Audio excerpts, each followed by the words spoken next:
From the Library of Congress in Washington, D.C.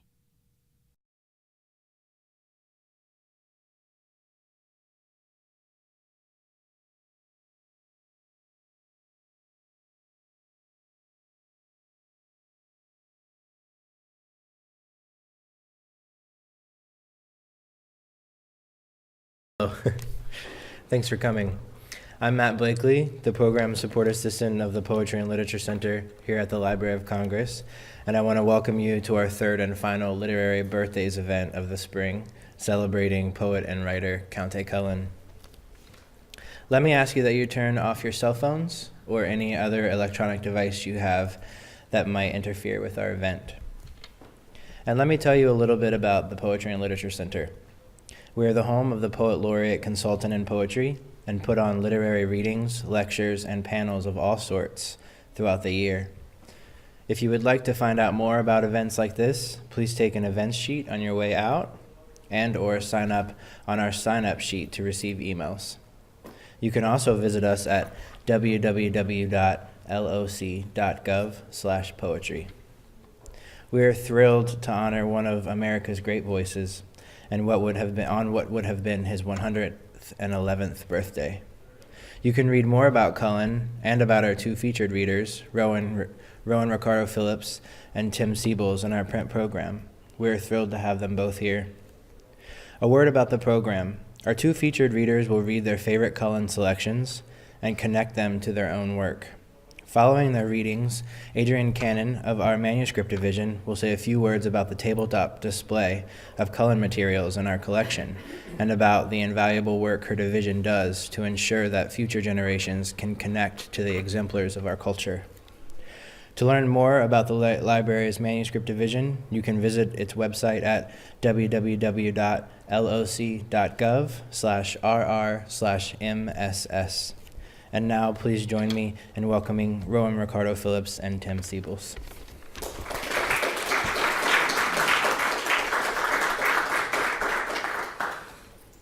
Good afternoon. Thank you so much, Matt. Thank you all for coming. Happy birthday to Countee Cullen. Countee Cullen's influence on me is profound in ways that are geographical and obvious, in other ways that are not. I found him to be a very interesting poet technically when you dive into not only the well-known poems, Yet Do I Marvel, Heritage, and the such. When you look at his other poems that don't circulate as much, you find a poet that has a lot of sonic integrity, a lot of risk, and a good sense of balance, which is something that a poet should always be looking for in a poet that they read. Countee Cullen also went to DeWitt Clinton High School, which is in the Bronx, and being from the Bronx, I always keep an eye out for those little types of connections. So I'm going to start by reading a couple of well-known Cullen pieces and then go into other pieces that maybe aren't as well-known but have been very important to me as I've traveled on this very, very long river. It's known as poetry. Yet do I marvel. I doubt not God is good, well-meaning, kind. And did he stoop to quibble, could tell why, the little buried mole continues blind. Why flesh that mirrors him must someday die. Make plain the reason tortured Tantalus is baited by the fickle fruit. Declare if merely brute caprice dooms Sisyphus to struggle up a never-ending stair. Inscrutable his ways are, and immune to catechism by a mind too strewn with petty cares to slightly understand what awful brain compels his awful hand. Yet do I marvel at this curious thing, to make a poet black and bid him sing.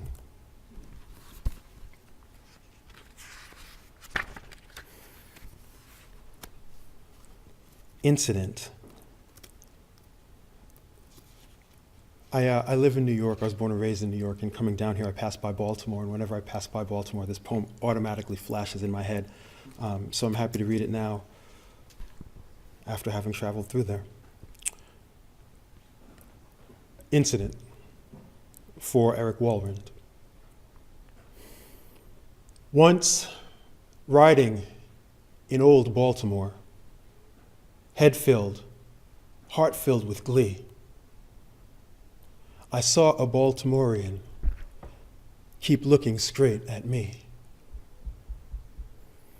Now, I was 8 and very small, and he was no whit bigger. And so I smiled, but he poked out his tongue and called me nigger. I saw the whole of Baltimore from May until December. Of all the things that happened there, that's all that I remember.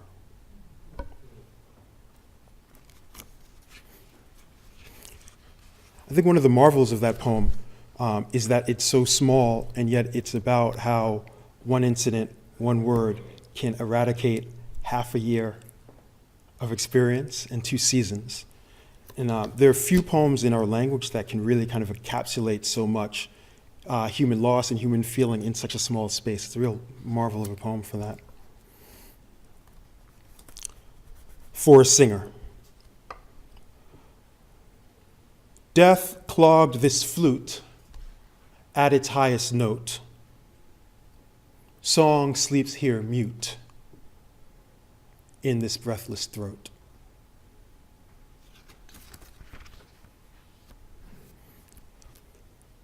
For myself. What's in this grave is worth your tear. There's more than the eye can see. Folly and pride and love lie here, buried alive with me.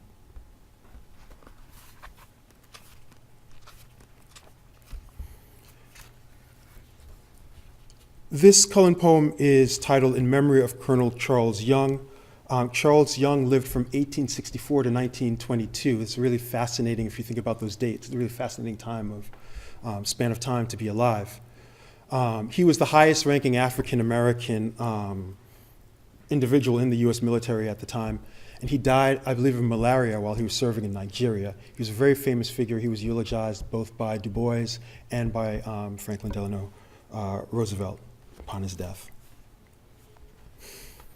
In memory of Colonel Charles Young. Along the shore, the tall, thin grass that fringes that dark river, while sinuously soft feet pass, begins to bleed and quiver.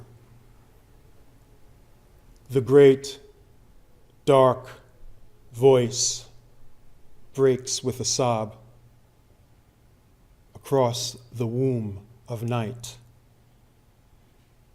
Above your grave, the tom-toms throb, and the hills are weird with light. The great, dark heart is like a well drained bitter by the sky, and all the honeyed lies they tell come here to thirst and die. No lie is strong enough to kill the roots that work below.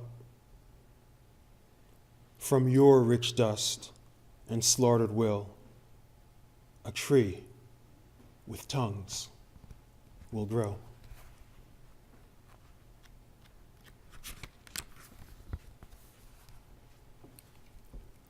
Gods.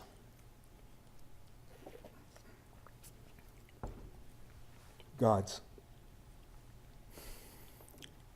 I fast and pray and go to church and put my penny in. But God's not fooled by such slight tricks, and I'm not saved from sin. I cannot hide from him the gods that revel in my heart. nor can I find an easy word to tell them to depart. God's alabaster turrets gleam too high for me to win, unless he turns his face and lets me bring my own gods in.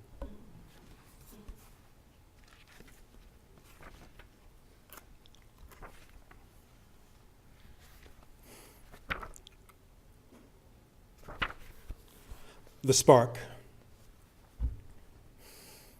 Stamp hard, be sure, we leave no spark that may allure this placid dark. At last we learn that love is cruel. Fire will not burn, lacking fuel. Here, take your heart, the whole of it. I want no part, no smallest bit. And this is mine. You took scant care my heart should shine. No glaze was there. Young lips hold wine the fair world over. New heads near mine will dent the clover. We need not pine, now this is over. Now love is dead. We might be friends. 'Tis best instead to stay, all ends, and when we meet, pass quickly by. Oh, spread your feet, and so will I. I know a man, thought a spark was dead, that flamed and ran a brighter red, and burned the roof above his head.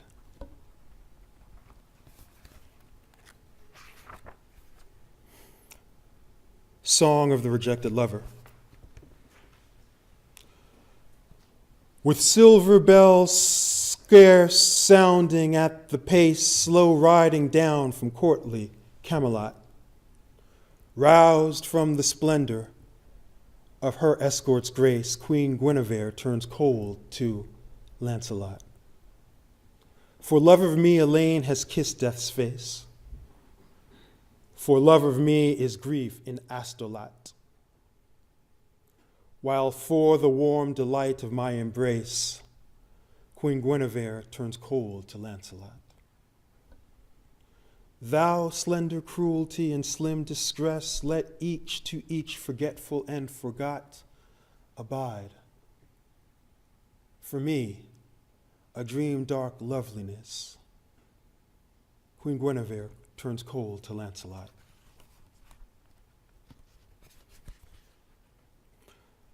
To one who was cruel. The wound you gave will not abide, nor what you crave be gratified. Time with deft finger, probing far, will let linger no sign or scar. Only a line like snow, so faint, so thin, folks will not know a wound has been.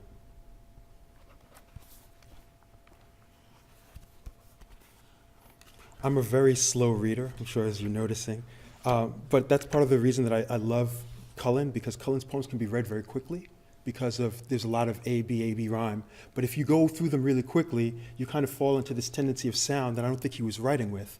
I think he had this idea of, now clearly an allusion to the recently departed Dr. Angelou, rest in peace, but of a bird in a cage. And so it's not da da da da da da da da da da da da da da da da da da da. There are all these interesting sonic things that are going on, and being a slow reader, I kind of find myself in love with them. So I'm going to read two more poems. This one is Scottsboro 2 is worth its song.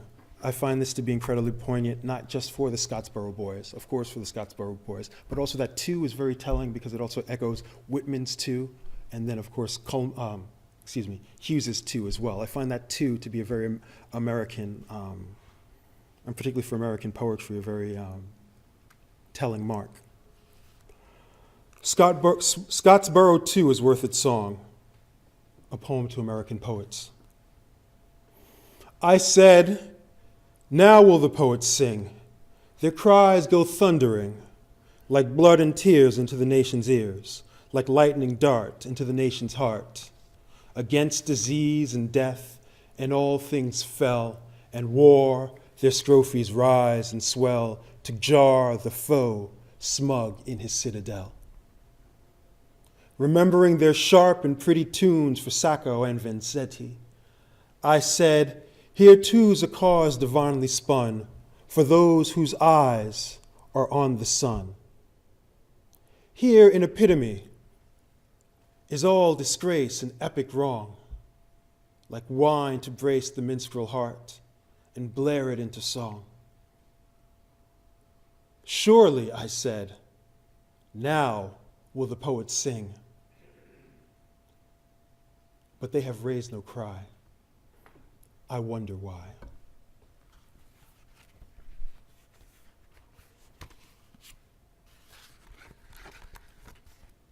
And finally, Dad. Countee Cullen was either Countee Cullen or Countee Cullen. He was originally Countee Porter or Countee Porter or Countee Porter or County Porter. He was always very ambiguous about where he was originally from. He tended to say he was from New York, but those who knew him well knew that he said that he was from Louisville, and there were documents from NYU where he actually gave his place of birth as being Louisville, though we can't really be sure of that, and who knows where Louisville begins and ends anyway. But I like these faded beginnings for him. It's very much a part, I think, of the diaspora, all Americas, but this sense of kind of a blurred beginning. We know that Cullen was very close to his adopted father. We don't know how well he knew his birth father, but this is a poem that's called Dad that I find is very fitting to read on the cusp of Father's Day, and just because I feel as though you have this Shakespearean sense of, is this what I made? Is this really my progeny? And I like the idea of Cullen now looking back at that with this poem. Dad. I also love the fact Cullen himself called himself so conservative poetically, and then he has a poem called Dad, not Ode to Father, or something like that, right? You would think that Cullen would have a poem like that, right? It was Dad.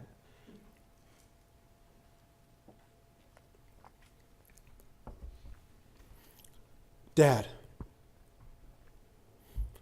His ways are circumspect and bound with trite simplicities.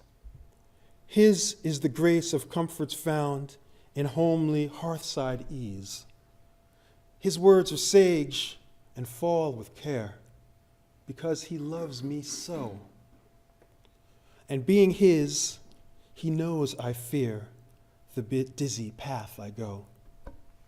For he was once as young as I, as prone to take the trail, to find delight in the sea's low cry and a lone wind's lonely wail. It is his eyes that tell me most how full his life has been. There lingers there the faintest ghost of some still sacred sin. So I must quaff life's crazy wine and taste the gall and dregs, and I must spend this wealth of mine of vagrant, wistful legs. And I must follow the lure of a silver horn that echoes from a leafy hollow where the dreams of youth are born.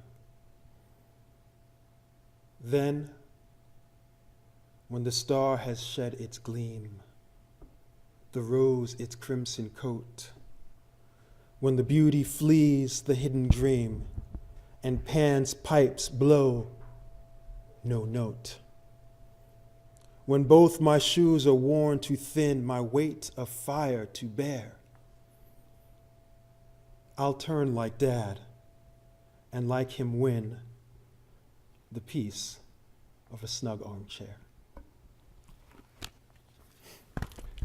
And I'm just going to close with a few poems from my book, The Ground, that most certainly have some of Cullen's spirit. in them. The first poem in this collection is called Tonight. I was born in Harlem Hospital. I'm fascinated by the idea that there's always some irreducible space where you were born. That building might not be there anymore, maybe it is, but there's a place where you first came into the world. And that place for me was Harlem Hospital, right across the street from the Schomburg. And I love the fact that I can always kind of touch that wall and know that that's where I entered the world.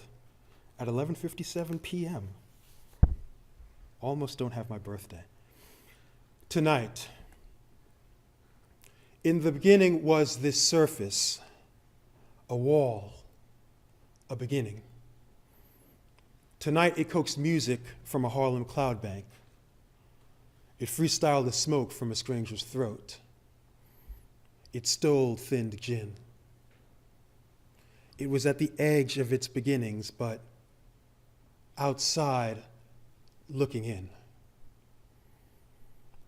The lapsed blue facade of Harlem Hospital is weather still, like a starlit lake midst Lenox Avenue. Tonight I touched the tattooed skin of the building I was born in. And because tonight is curing, the beginning let me through. And everywhere was blurring halogen. Love the place that welcomed you.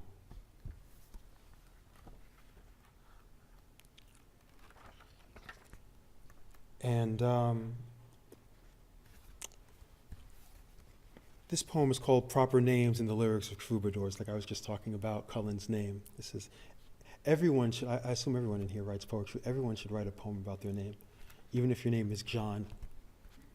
Definitely if your name is John Smith, you should write a poem about your name. Everyone should write a poem about their name. This is mine. Proper Names in the Lyrics of Troubadours. My parents never call me Rowan. I'm Ricky, from Ricardo, but not Ricky Ricardo. I'm also the first Phillips in my family. My mother decided Philip, my father's family name, sounded too much like a first name, in America at least. Rowan Phillip would lead inevitably to Philip Rowan. That was her story, and she's sticking to it. For the record, that's an Old Norse first name, a Spanish middle name, and one of those faux English, faux Dutch sounding last names that's really Greek for lover of horses. Rowan Ricardo Phillips. Another of those names that straddle seas in the sails of unseen ships. Still, it sounds typically West Indian to me. And like the West Indies, indefinite. An indefinite noun in an indefinite poem. It took me a while to accept it. And I'm just going to read one more poem.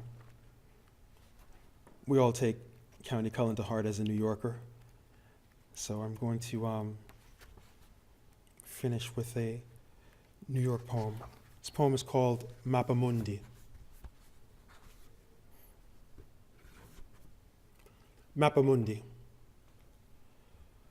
These factories, their pipes smoke plume like skunks, rise as one and few and many and all, and 40 fireflies bound for JFK. 40 more circle where here be dragons. Nature is a lapse in city life. Whether red birds sit and sing from rooftops or rappers cipher deep into the night. The gun in your mouth talk of a ransomed God. Nature is a lapse in city life. The soft green ground that ends an avenue, the red rust spew stifling a drain, pigeon dropped icicles. Nature is a lapse in city life. Those kids on a New Deal rooftop, staring at the wonders of Moses, who with a wave split the Bronx asunder and dropped the cross Bronx down in his wake. May they know this map of the world as only a map of the world, one of many that will lead them to and from their doors. Thank you very much.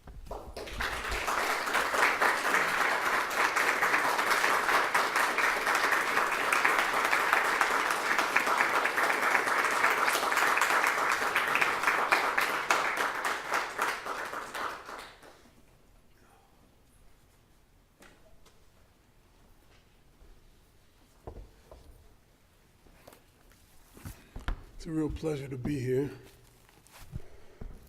And when I was really young, I guess 10 or 11, my mother introduced me to the Harlem Renaissance because she was a high school English teacher, and she was always having me do all my papers on the poets or the writers, but mostly the poets of the Harlem Renaissance. And it's just funny, all these years later, probably 40 or so years later, here I am, reading some of Countee Cullen's poems. I really regret my mother's not well enough to be here. She would be thrilled. All right. One of the things I loved about Cullen was just, certainly the issues that he wrestled with in terms of race and representation and how black people might imagine themselves in relation to their white counterparts, but also how black folks might imagine themselves to themselves. I always loved that about him. I was also fascinated by the kind of, I guess it was a quiet war. I'm not sure how loud it got. I don't know. You might know better, Rowan. But the debate between he and Hughes, Langston Hughes, Hughes of the, my poetry's black, I'm glad it's black, and Cullen being, my poetry is poetry. I happen to be black, but my poetry is poetry, And the interesting idea being that, of course, in certain ways, they're both right, because the experience of black people is a universal experience. So black poetry is poetry, And at the same time, the particulars of black experience are particular. So black poetry is also black at the same time. I kind of wish I could have sat in a room with them and watched them talk it through, maybe. I'm not sure they ever did resolve it, truthfully. Anyway, so I'd like to read a few things by him, particular things that I think did take residence in my own head. I don't think my poems sound much like his, but his interest in very precise craft and his interest in music, as Rowan was referring to, the sonic life of his work was really pretty remarkable. And I think it influenced me more than I understood, because I encountered I encountered his poems long before I understood them. As I said, I was like 11 years old. My mother was having me read some of these poems, and I think some of what he was doing, sonically, kind of crept into my bones and blood in a way that I don't really, maybe to this day, completely understand.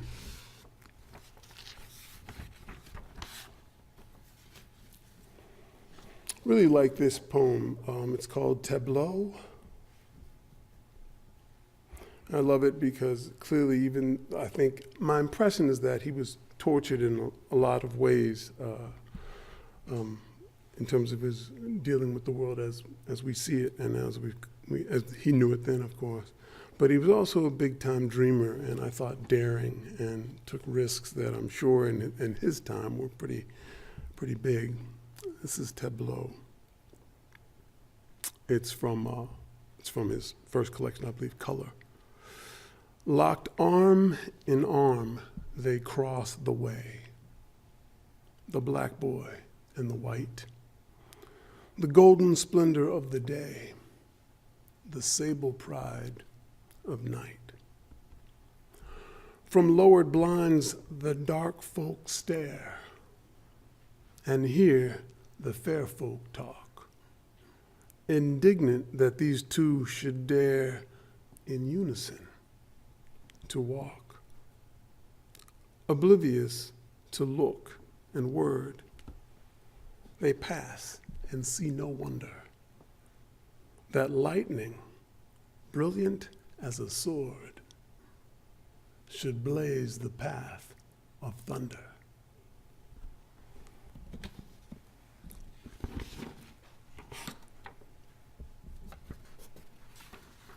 I think about it now, even in these days, we sometimes have a hard time imagining such unity.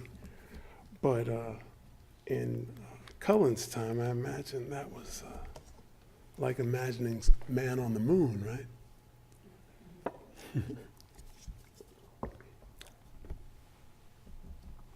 I also like, I always think about poetry's roots being in song, and I like that in a number of the ballads as well that he wrote, but also some of his other poems clearly have clearly are almost like songs. They could almost be sung. You could almost imagine a kind of melody with them. I'll read this poem. It's called For a Poet. I have wrapped my dreams in a silken cloth and laid them away in a box of gold, where long will cling the lips of the moth. I have wrapped my dreams in a silken cloth. I hide no hate. I am not even wroth, who found earth's breath so keen and cold. I have wrapped my dreams in a silken cloth and laid them away in a box of gold.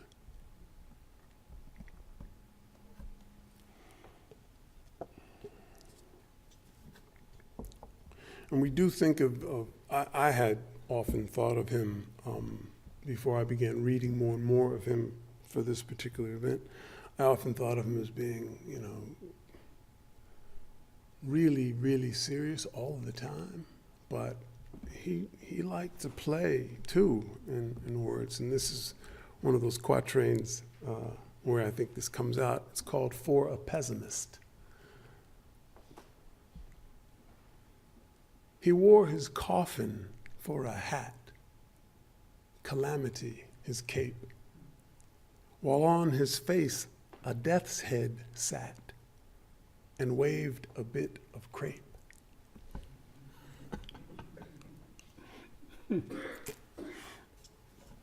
Even that opening image alone, right, is enough to knock you out. He's like that's a surreal image, just it's like knocking on the door of surrealism, right? He wore his coffin for a hat. I love that.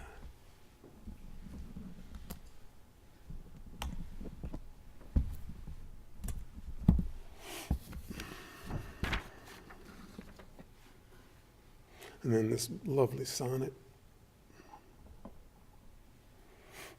from the Dark Tower.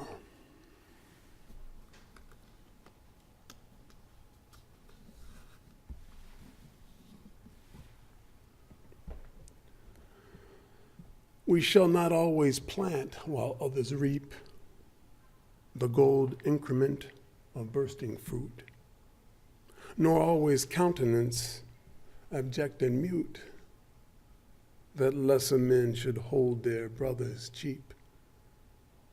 Not everlastingly while others sleep shall we beguile their limbs with mellow flute, not always bend to some more subtle brute. We were not made eternally to weep.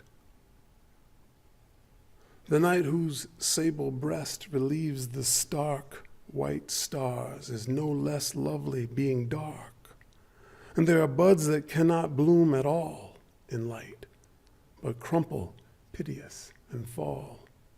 So in the dark we hide the heart that bleeds, and wait and tend our agonizing seeds.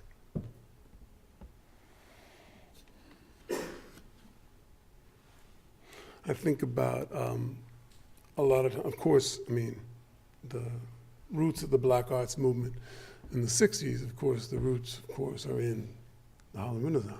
I mean, there is no Harlem Renaissance. I mean, there is no Black arts movement without the Harlem Renaissance. And I think it would have been interesting if Countee Cullen had been able to hear Gil Scott-Heron's "The Revolution Will Not Be Televised." You know what I mean? It'd just be interesting to see, because that whole idea about tending our agonizing seeds, and I like to think of the Black arts movement as the fruit kind of that idea, you know.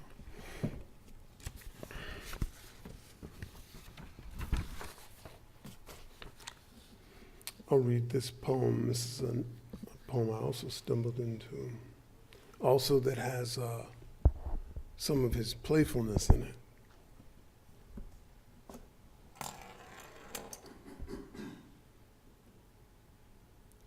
She of the dancing feet sings. And what would I do in heaven, pray, me with my dancing feet, and limbs like apple boughs that sway when the gusty rain winds beat? And how would I thrive in a perfect place where dancing would be sin, with not a man to love my face, nor an arm to hold me in? The seraphs and the cherubim would be too proud to bend, to sing the fairy tunes that brim my heart from end to end. The wistful angels down in hell will smile to see my face and understand, because they fell from that all perfect place.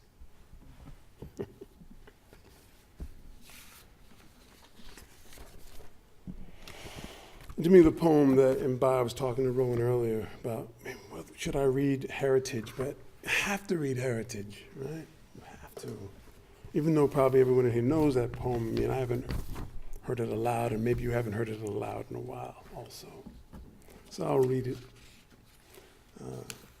And hopefully, Mr. Cullen will be in the room with me as I try not to make a mess of his very elegant poem.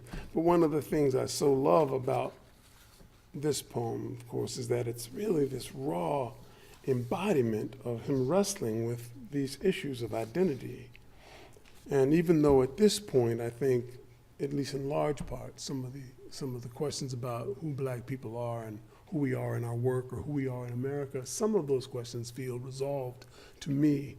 But you can certainly understand that at the birth of Black consciousness, I mean, I'm putting that in italics. I'm sure there are many steps before the Harlem Renaissance that were part of the birth as well, but you can easily see how these issues would be very vibrant in the mind of someone who was trying to become articulate about what it meant to be Black here, how difficult it would. Some of these things may seem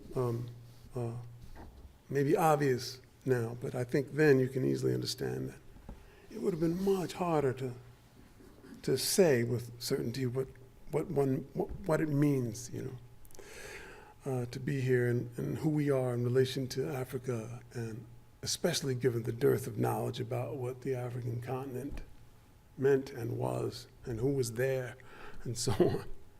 Heritage. What is Africa to me?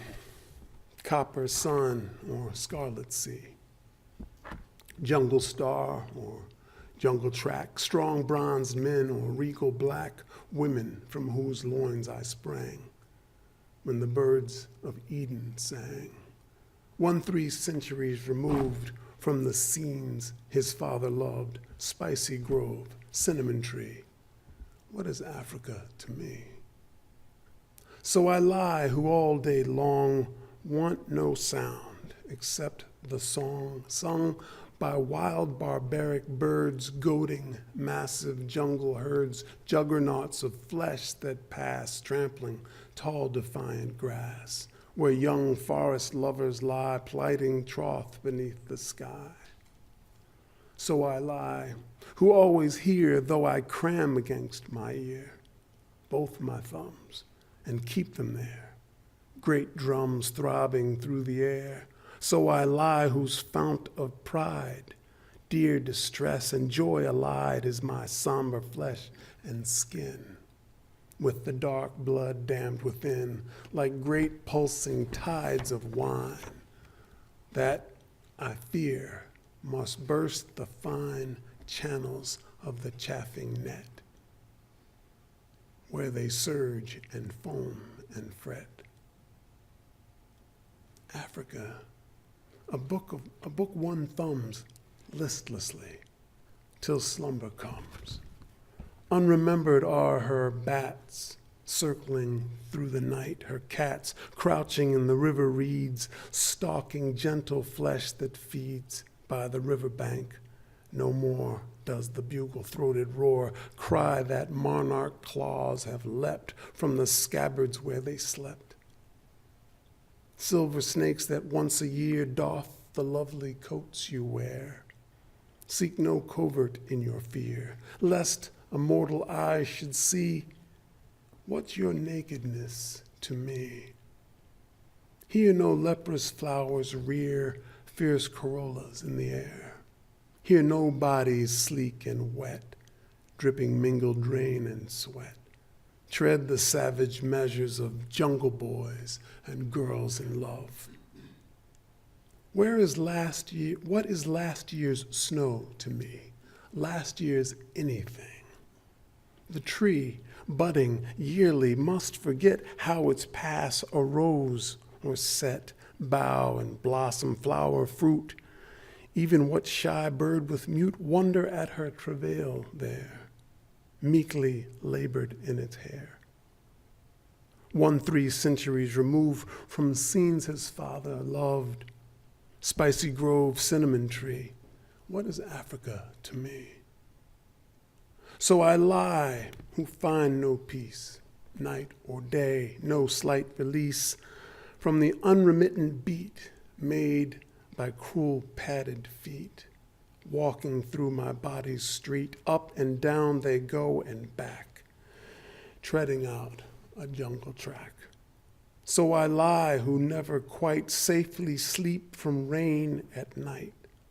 I can never rest at all when the rain begins to fall.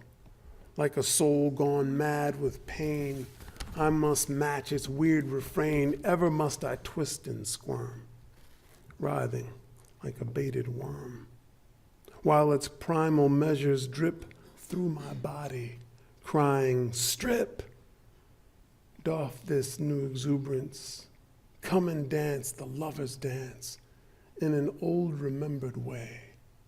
Rain works on me night and day.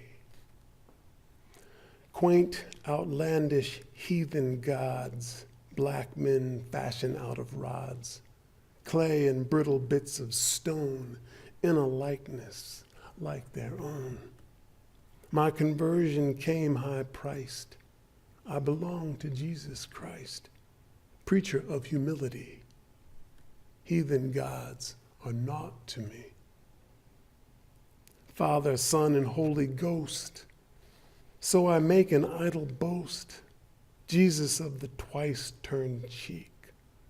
Lamb of God, although I speak with my mouth, thus in my heart do I play a double part. Ever at thy glowing altar must my heart grow sick and falter, wishing he I served were black, thinking then it would not lack precedent of pain to guide it. Let who would or might deride it. Surely then this flesh would know yours had borne a kindred woe. Lord, I fashioned dark gods too, daring even to give you dark, despairing features, where, crowned with dark, rebellious hair, patience wavers just so much as mortal grief compels, while touches, quick and hot, of anger rise to smitten cheek and weary eyes. Lord, forgive me if my need sometimes shapes a human creed. All day long, and all night through one thing only must I do. Quench my pride and cool my blood, lest I perish in the flood, lest a hidden ember set, timber that I thought was wet, burning like the driest flax, melting like the merest wax, lest the grave restore its dead, not yet has my heart or head in the least way realized they and I are civilized.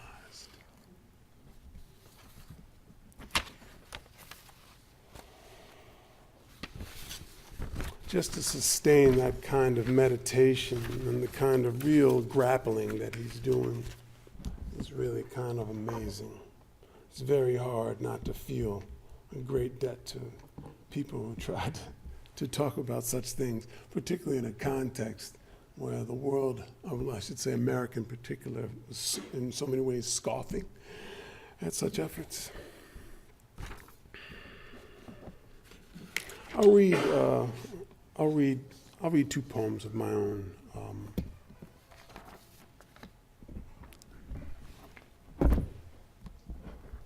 That I think are connected to some of the things Cullen was fighting with. I've always loved rhyme, but I didn't mess with rhyme at all for many, many, many years. In part because one falls under the spell of free verse, which I still love, But also because, you just weren't hearing much formal stuff going on, right? But then I found the Villanelle.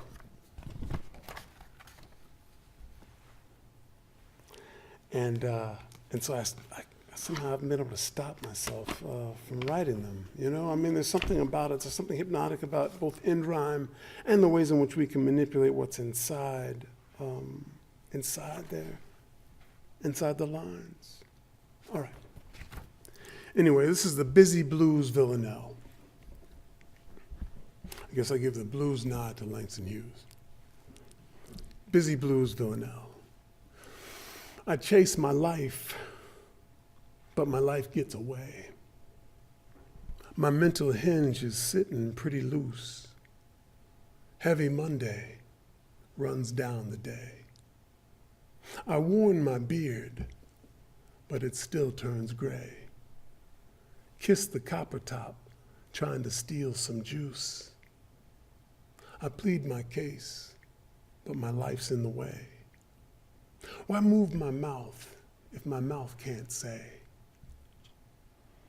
The soul calls me home, but I remain aloof. Busy Tuesday burns down the day. You gotta wonder who filleted this fillet. Got a bone in my throat almost thick as a spruce.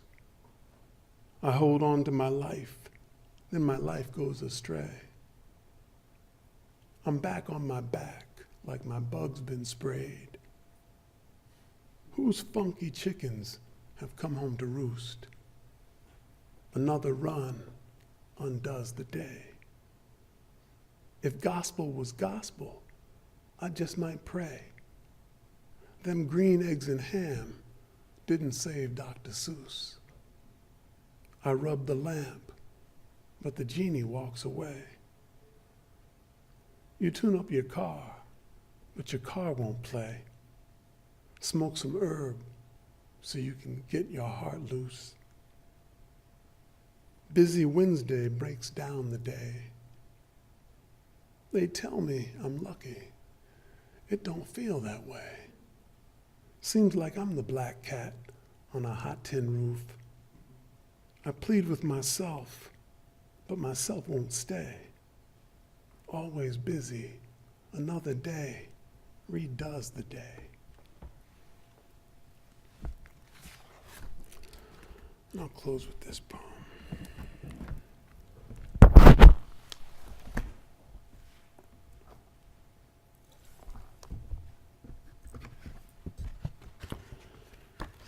In 1964, I was one of the bust kids in Philadelphia. We were colored kids then. Sometimes Negroes, but mostly colored kids.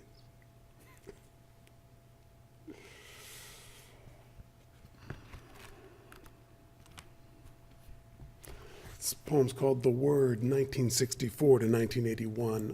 In 1981, I went back to the school just to look at it. The Word. In Philadelphia, I went back to the school we integrated. The bunch of us had no idea how big a deal it was. Our parents behind us saying, "Be good now, stay out of trouble." But we were fourth graders, and the teachers didn't want us. What could we do? I became the class clown. Clyde grew the brain, and Reggie wore fake ties all year round. None of us got A's. Meanwhile, for sale signs sprang up like tombstones. The cautious parents were getting their young lilies to the suburbs. There's not a white face anywhere in the area now, except the principal who drives into the city at dawn to lord over his black castle. But the field is still there, and the bright yellow bases, and the 12-foot fence I smashed into leaping for a football. On some of the side doors, you can still find the word nigger. Thank you very, very much.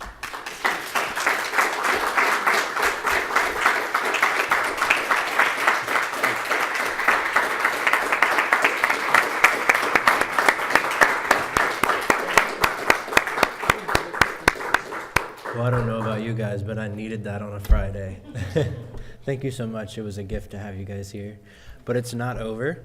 I'm going to introduce the lovely Adrienne Cannon, the historian from the Manuscripts Division of the Library, to speak a few words about the tabletop display. Thank you so much.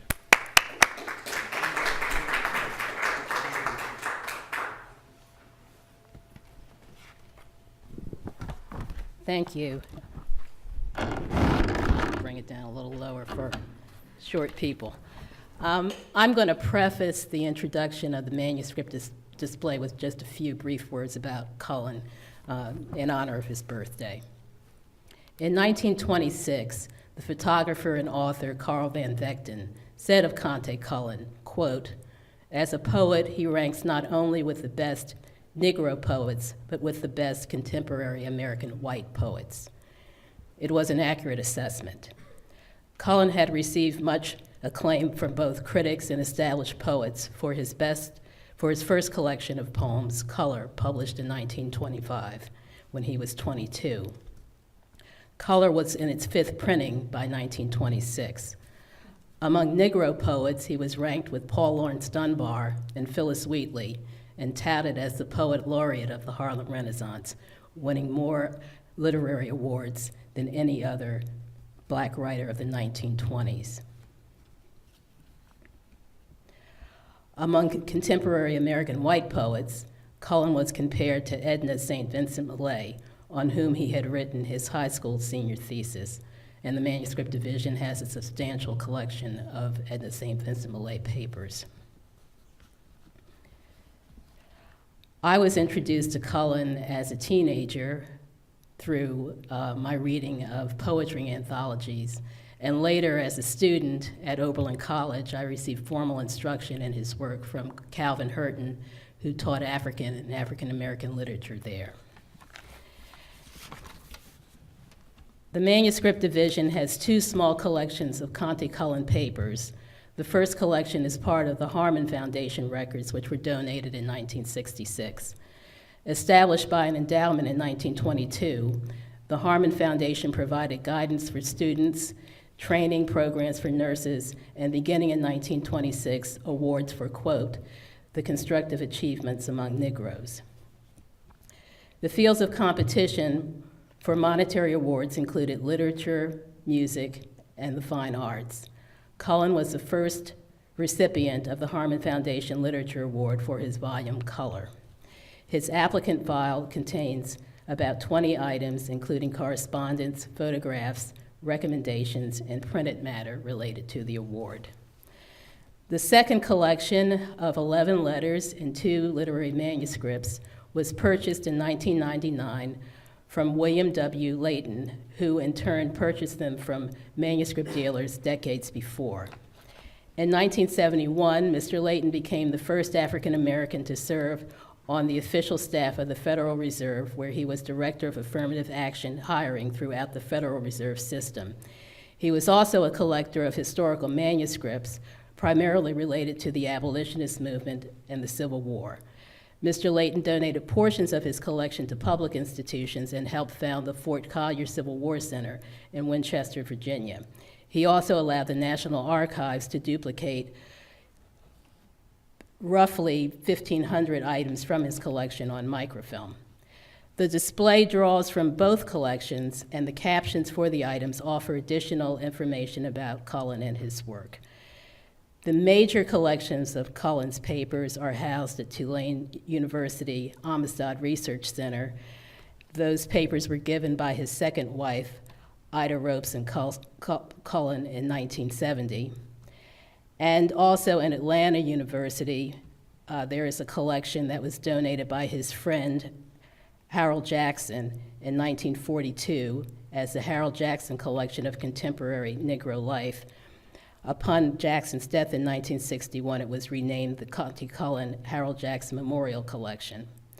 There is also a collection of papers at Fisk University, and there is correspondence of Cullen represented in the James Weldon Johnson Collection at the Beinecke Library, Yale University. And I invite you to all come up and view the display if you have not already had a chance to do so. Thank you.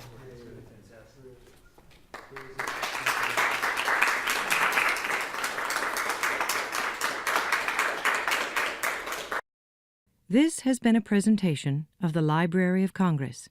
Visit us at loc.gov.